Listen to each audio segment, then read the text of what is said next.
Shalom from Jerusalem. I'm Jonathan Hassan, and this is TV7's Editor's Note.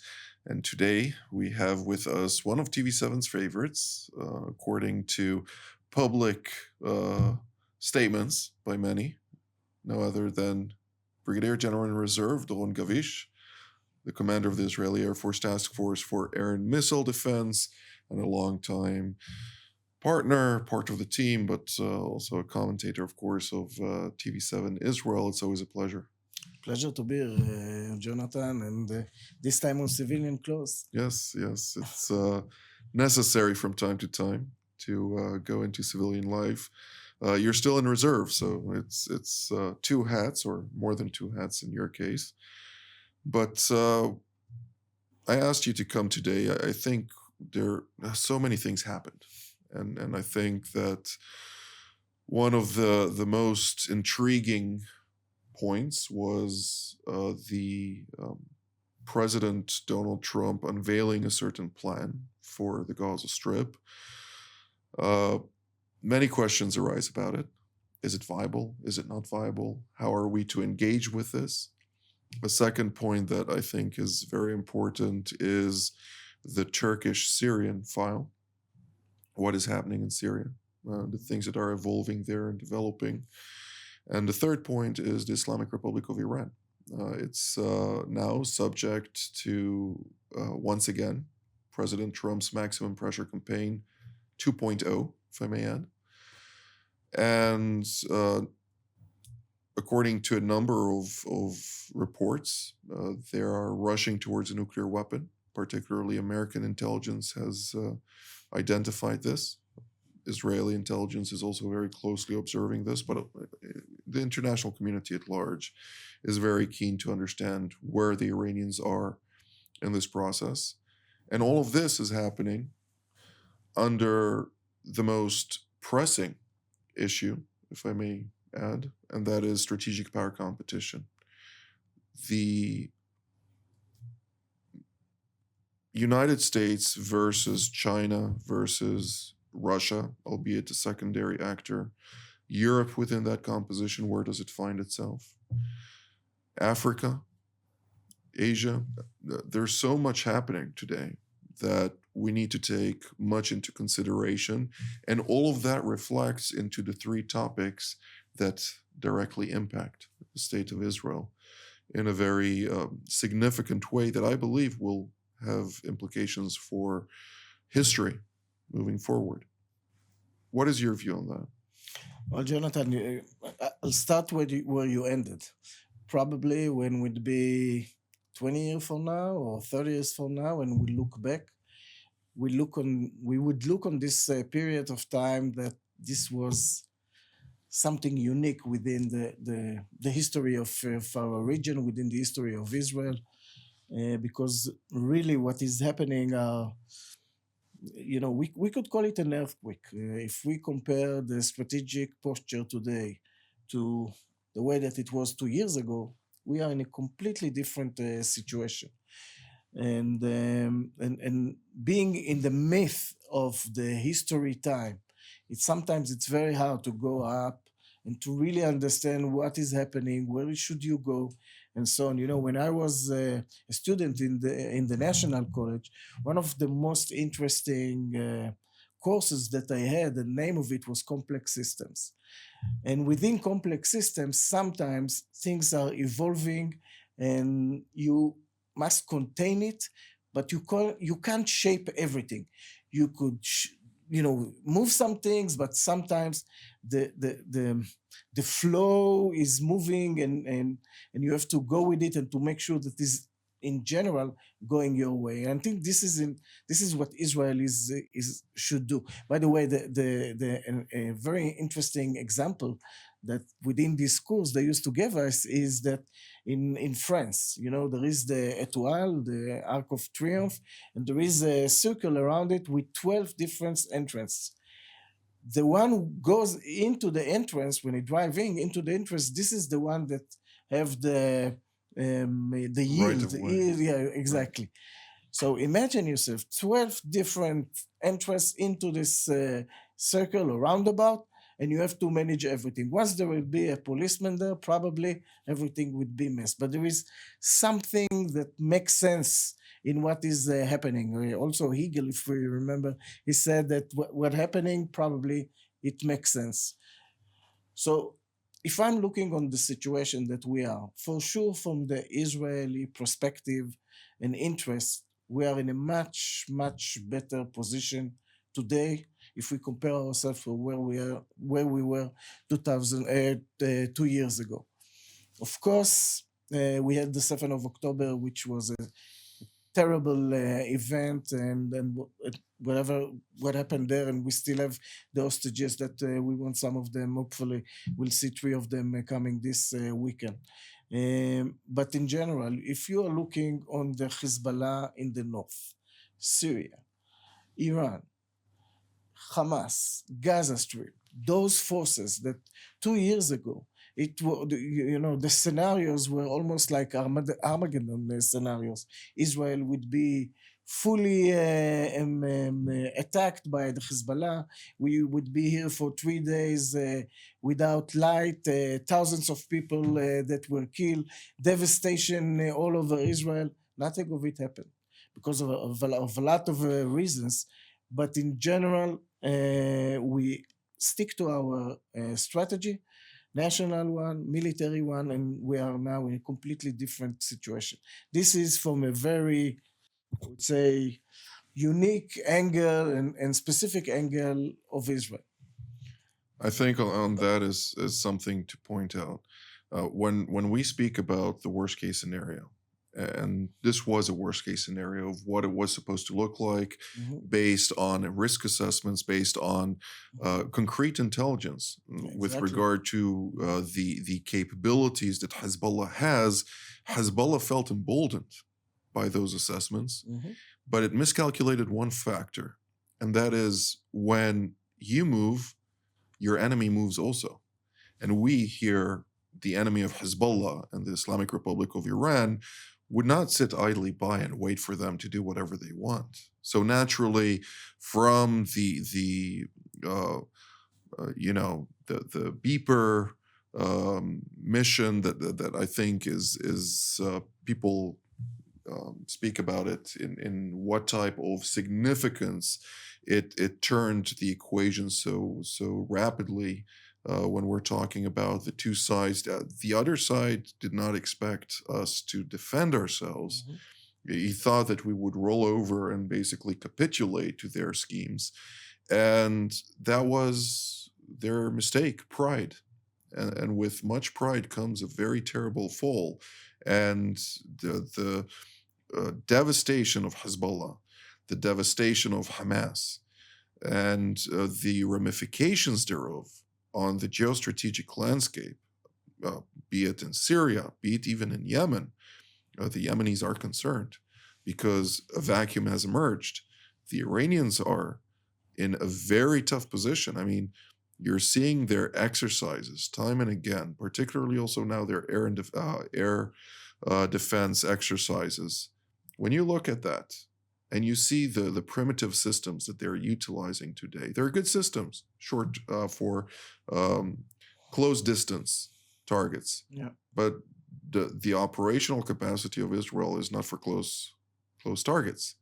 The systems utilized in the attack perpetrated by Israel on October 26th, and prior to that on April, when you saw the various activities that occurred on April 17th, merely a couple days after the first Iranian attack, these were activities that indicated quite graphically, and I remember you told me this, the longer we're fighting, the more the qualitative military edge of Israel is surfacing and indicating how much better Israel is prepared for everything. And the Iranians are in a very tough position today. Well, you're right, Jonathan, and we are still talking about the operational point of view. Okay, we'll probably touch the strategic one, but when you talk about Iran, and again, if we compare it to 2 years ago, we had a hard time to believe that Iran will directly fight against Israel. It was there. We talked about it. But I'm sure that if you would ask most of the experts, if we are going to be attacked by hundreds and hundreds of missiles, I'm not sure that everyone would be vouching for it. Now we are in a completely different story. And from the operational point of view, today we are already after few Israeli attacks in Iran. We explain them, let's put it this way, or show them that they are fully exposed. Today, the Iranian capabilities to defend their own facilities, their own country, is very limited because of what was done by Israel. And from the operational point of view, we are now in a point that we understand that we could do those things. They are exposed, and now it is really a decision. Mainly that would be taken by us, by Israel, by the United States, and other. How are we going to tackle this Iranian program, which is still there? So from the operational point of view, I think that we are now in time that it is our decision. And this is a strategic change. I think that when we are looking of what happened and what are the outcomes and the results of this war, is that Israel shifted from, in a way, and not only Israel, from a defense policy. We won't be the first one that we would do something. We are going to defend ourselves. This would be first. We are not going to be the first one who are attacking and so on. I think that things are changing now. And things are changed because we understood from this war that we cannot rely on our enemies' intentions. We thought that the Hamas intentions are to be the ruler of the Gaza Strip. We thought that they care about the Palestinians.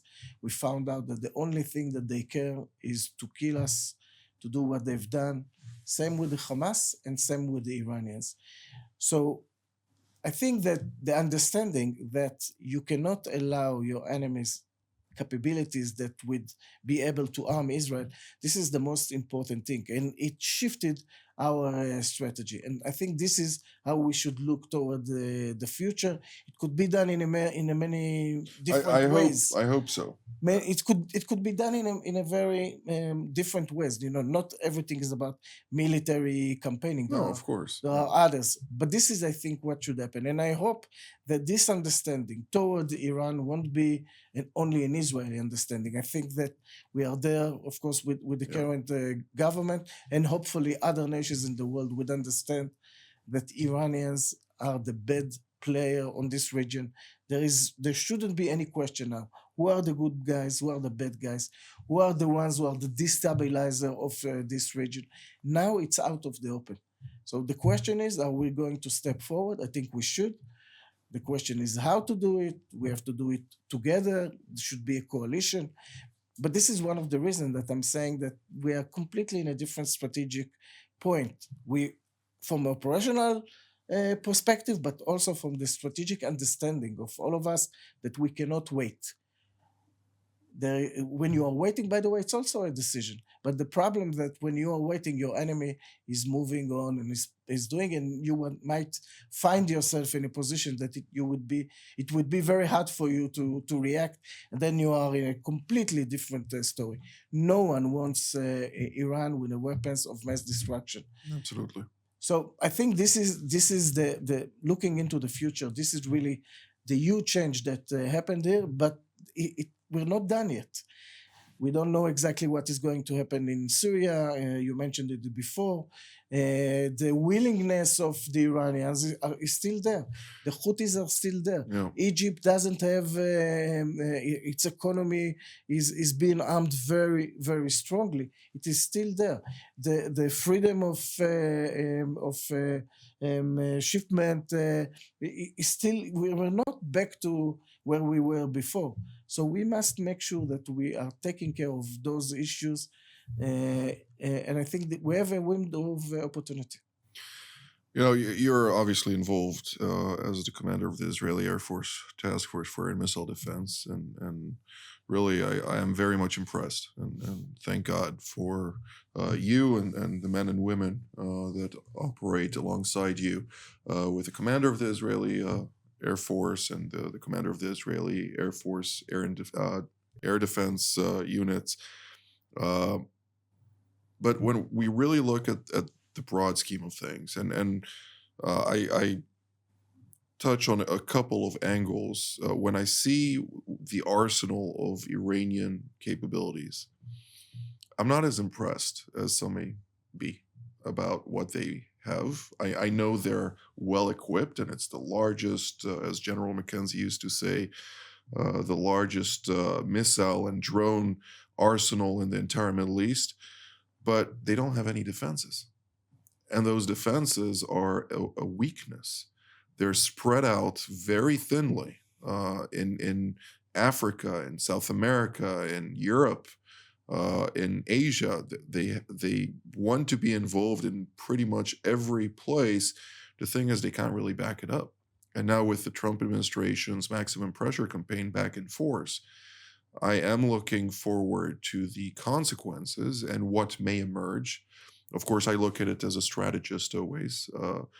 I as a member of the Grand Strategy Forum here in Israel, many times when we discuss the Iranian file, I find it quite interesting, particularly from some of my seniors. I am the youngest there, of course, by far, but nonetheless, one of the heads of the Shin Bet, of the ISA, once gave a very clear-cut understanding of the way the strategic landscape needs to look versus the Iranians.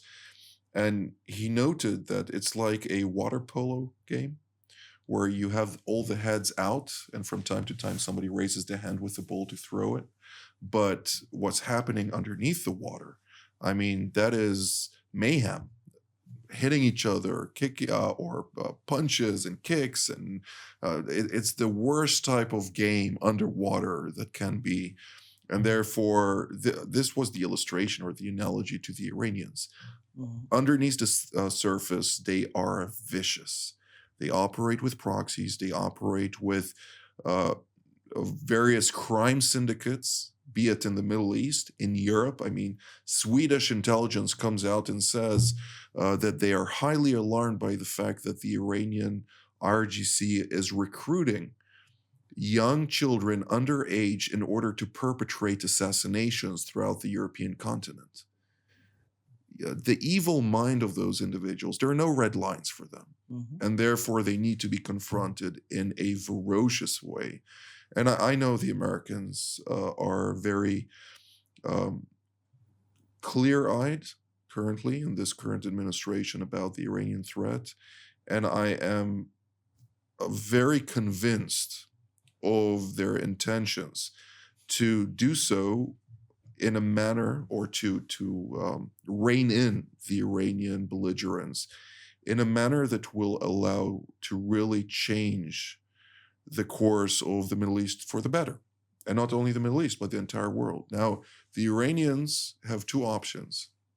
Either they play ball under the current Ayatollah regime, and they far diminish their capabilities, or there are going to be far ramifications that will bring down this Ayatollah regime. And I believe it will be toppled at some point, not by the United States or Israel or anyone else, but by the people themselves. Now, a vacuum exists, and we saw what happened in Syria. When we look right now in Syria, what do you see?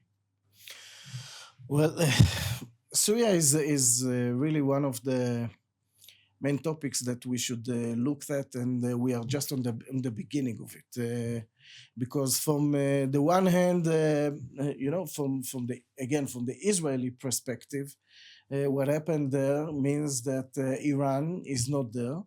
It means that Iran capability to rearm the Hezbollah is much more harder for them. Almost they can't. We're in a better position. We are in a much better position from this point of view. The enemy of my enemy is not necessarily exactly, my friend. Right. Exactly this. But But let's see what is evolving over there. We have to remember that the people that took over, kind of, they don't control over all of Syria yet. They are not exactly our best enemies. We know what is their history, where are they coming from. So this is something that, unless they would do something really to change the way of behaving, and if they would like to behave like a country that is a country among countries in the world, okay, but I'm not sure that this is where they're going. So from our point of view and from our interest, I think that once again, what Israel should do, if we're looking toward Syria, is to make sure that we have our security boundaries, to make sure that they cannot surprise us, to make sure that we won't have any capabilities that would be influencing Israel in a way that we would have to think twice before we are stopping Iranians or other to rearm the Hezbollah and so on. So we have to be very focused on it from the operational point of view, but also, of course, from a strategic point of view. There's a big question how much Turkey would be involved. We see that Turkey is involved, but we have to remember that the story of Turkey in this area, it is also about the Russians, it is also about the Kurds, it is also about them being very close to Israel. There is so much options that could be It's about done the there. Druze, about the Jordanians, about the Saudis, Exactly. about the Iraqis. It's a long list. It's a long way. So, and we have question marks today. We don't have the answers yet. But this is also should be kind of a mini focus. If we talked about Iran, this is also should be a mini focus of the West to make sure that what is raising in Syria, it's going to, at least it's going to be contained. At least it's not going to be a vicious entity that we would find ourselves in a war with it in few years. And for now, and this is what I hope that would happen.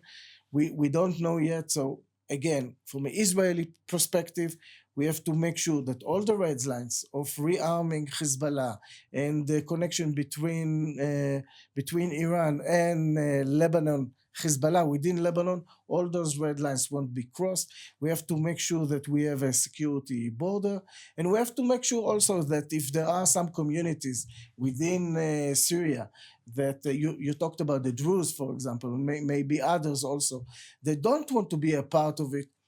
We should think, the West, what are we doing? What are we going to do with them? How do we secure them? Because I think this is also important. Same with Jordan, to make sure that the border with Jordan is secure. So I think that from a strategic point of view, what we should do is to focusing on Syria, to be involved, to see how could we make sure that what is not evolving from To ensure from we have a the- seat at the table. Exactly. That is something The that- West. Right. I don't think that for us it would be something that they would like us to be sitting with them. I'm not sure that we would like at this point to sit with them, but this is something that must be done when we're looking on Syria. We don't have very much Yeah, time okay. left, and I personally don't want to touch too much on Syria right now. Tonight, we will have a Powers in Play production Okay. where they're going to discuss Syria at length. Tomorrow, there will be a Middle East review where they're also going to have some discussions about Syria. So we encourage you to watch tonight's Powers in Play. There will be a lot of discussion, a lot of insight with regard to this file from people in the know. So I encourage you to do so. And before we end, I want to point out that we are a 501c3, a nonprofit, a ministry operating from Jerusalem, of course, but also operate from around the world in all the activities that we're doing. And as such, all of our productions are donation based. And therefore, for us to be able to produce all that we do, we need your help. It doesn't just happen out of itself. Last month, we were a little bit short of what we needed in order to cover all of our costs, not to talk about our needs for the future at all. But that's why it's important for me to highlight, if you're really blessed by the content of our productions and would like to help support us sustaining and continuing, go to our website at TV7israelnews.com, where you can donate. We have one more minute left, and that minute is yours, Doron. Well, I would like to say a word about the military cooperation between Israel and the United States, and mainly with the CENTCOM. It is, I've been in this, I would say, cooperation between the two countries for decades. But the level of cooperation that we have today with the CENTCOM, this is the highest level that we ever had. The leadership of General Kurila, the commander of CENTCOM, he is inspiring leader for all of us, Israelis and American, but he's also very professional officer, and the way that he's leading from his side and Herzl from our side, and the work that is being done together on all the perspectives, it is more than amazing. And we see it on a professional point of view, we see it on the partnership point of view, but we see it at the end of the day, and the bottom line, on the results that we saw here together, denying the capabilities of our enemies. And when it comes to the defense, you have to make sure that there are three main, I would say, pillars that in order to say that you succeeded in your mission. The first one, denying your enemy. The second one, saving life. And the third one, allowing your decision makers to make a decision toward the future without being under pressure. We did it together. And I think this is very important from a military point of view. And I feel it all the time. So we have this statement, partnership is brothers in war. And I really want to thank our brothers from the United States, led by General Kurila and CENTCOM, for everything that they are doing for us in this region. Absolutely. And thank you for you and all of our panelists who are still in service. People don't realize that, but when we say in reserve, it means that you're still actively on a very regular basis, particularly when you're one-star general or above. It has a lot of implications to that. So once again, thank you, Doron, for all of your service. And thank you also for being here today with all of your insights. I'd like also to thank all of you at home as well. And from here, wish you a Shabbat Shalom, Shavua Tov, depends on your time zone. And until our next update, from here in Jerusalem, Shalom.